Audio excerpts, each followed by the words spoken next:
And I tried hard to be proud of my service, but all I could feel was shame. And racism could no longer mask the reality of the occupation. These were people, these were human beings.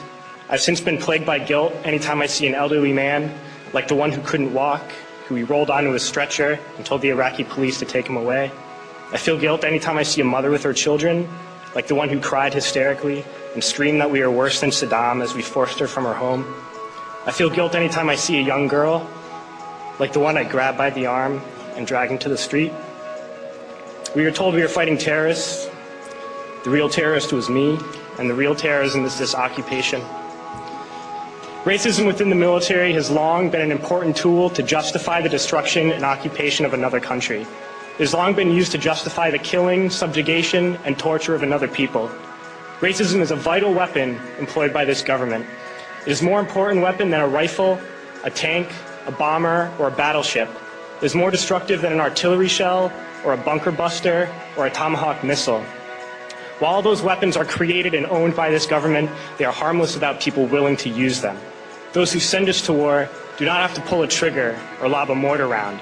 They do not have to fight the war, they merely have to sell the war. They need a public who is willing to send their soldiers into harm's way. They need soldiers who are willing to kill and be killed without question.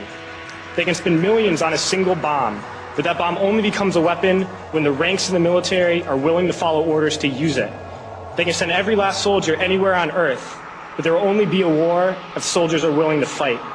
And the ruling class, the billionaires who profit from human suffering, care only about expanding their wealth, controlling the world economy.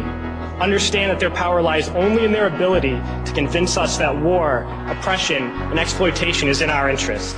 They understand that their wealth is dependent on their ability to convince the working class to die to control the market of another country.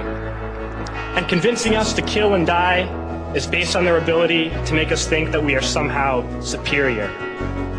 Soldiers, sailors, Marines, airmen have nothing to gain from this occupation. The vast majority of people living in the U.S. have nothing to gain from this occupation. In fact, not only do we have nothing to gain, but we suffer more because of it. We lose limbs, endure trauma, and give our lives. Our families have to watch flag-draped coffins lowered into the earth. Millions in this country without health care, jobs, or access to education must watch this government squander over $450 million a day on this occupation.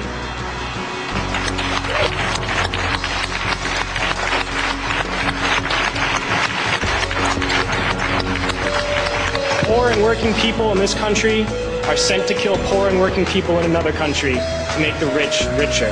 And without racism, soldiers would realize that they have more in common with the Iraqi people than they do with the billionaires who send us to war.